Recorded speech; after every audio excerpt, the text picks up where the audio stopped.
বন্ধুরা, welcome to my channel. বন্ধুরা, তোমাদের জন্য এখন সবথেকে বড় খবর হলো ডব্লিউপি কনস্টেবলের রেজাল্ট কিন্তু খুব তাড়াতাড়ি আসতে চলেছে। হয়তো আজকালের মধ্যে অফিসিয়াল ওয়েবসাইটে তোমরা তোমাদের রেজাল্ট কিন্তু দেখতে পেয়ে যাবে। তো বন্ধুরা, যদি 1-2 দিনের মধ্যে রেজাল্ট দিয়ে দেয়, তোমাদের গ্রাউন্ডও কিন্তু খুব শীঘ্রই হয়ে যাবে। জানুয়ারির ফার্স্ট উইক থেকেই হয়তো তোমাদের গ্রাউন্ড শুরু হয়ে যাবে। ইতিমধ্যে বিভিন্ন নোটিশ ভাইরাল হয়েছে, তো আমি তোমাদেরকে বলবো তোমরা এইসব নোটিশের দিকে নজর না দিয়ে অবশ্যই অফিসিয়াল ওয়েবসাইটের উপর নজর রাখো। তবে বন্ধুরা, রিসেন্ট একটি নোটিশ ভাইরাল হয়েছে যেখানে দেখা যাচ্ছে 5ই জানুয়ারি থেকে তোমাদের কিন্তু গ্রাউন্ডের ডেট আছে। হয়তো এই ডেটে না হলেও তোমাদের কিন্তু জানুয়ারি ফার্স্ট উইকে গ্রাউন্ড শুরু হয়ে যাওয়ার খুবই সম্ভাবনা, কারণ তোমাদের এই রিক্রুটমেন্ট প্রসেসটি খুব তাড়াতাড়ি সম্পন্ন হয়ে যাবে। তো তোমাদের মধ্যে এখনো অনেকে এমন আছো যারা নিজেরাই কনফিউজ হয়ে গেছো যে ডব্লিউপি কনস্টেবলের কাট অফ কেমন যাবে, তাই হয়তো অনেকে ভেবে ভেবে এখনো গ্রাউন্ডের জন্য মাঠে যাচ্ছ না। তো আমি তোমাদেরকে অবশ্যই বলবো তাদের জন্য যে তোমরা অবশ্যই গ্রাউন্ডে যাও এবং ভালোভাবে গ্রাউন্ড প্র্যাকটিস করো।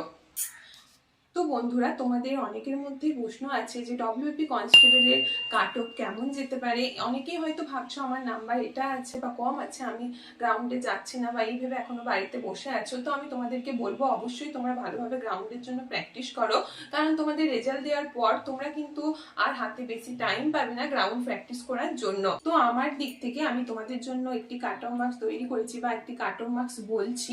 হয়তো এটি পুরোপুরি ঠিক নাও হতে পারে, তবে এর কাছাকাছি কিন্তু কাট অফ মার্কস তোমাদের থাকবে আমার পুরনো এক্সাম দেওয়ার অভিজ্ঞতার পরিপ্রেক্ষিতে।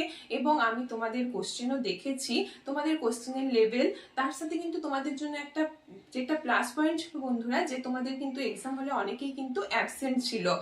আর তোমাদের কোশ্চেনের লেভেল কিন্তু মোটেই ইজি ছিল না, মডারেট টু হাই লেভেলেরই ছিল, তাই কাট অফ কিন্তু খুব একটা বেশি যাবে না।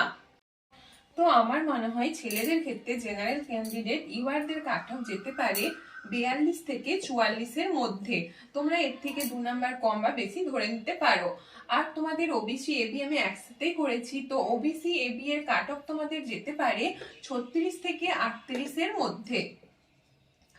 ওবিসি আর জেনারেল ক্যান্ডিডেটের কাট অফ কিন্তু তেমন একটা ডিফারেন্স থাকে না। তো এসসি ক্যান্ডিডেটের কাট অফ তোমাদের যেতে পারে 33 থেকে 35-এর মধ্যে।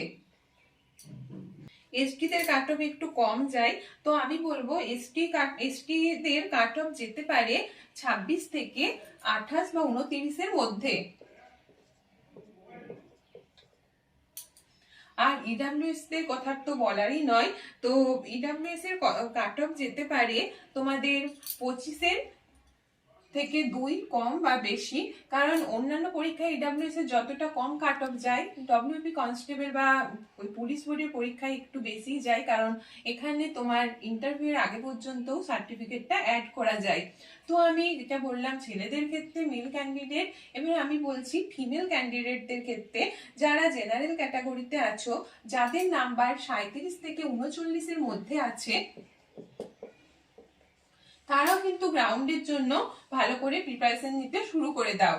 আর ওবিসি এ বি ক্যান্ডিডেটদের জন্য আমি বলবো ওবিসিদের কাট অফ 32 থেকে 34-এর মধ্যে থাকবে বলে মনে হয়।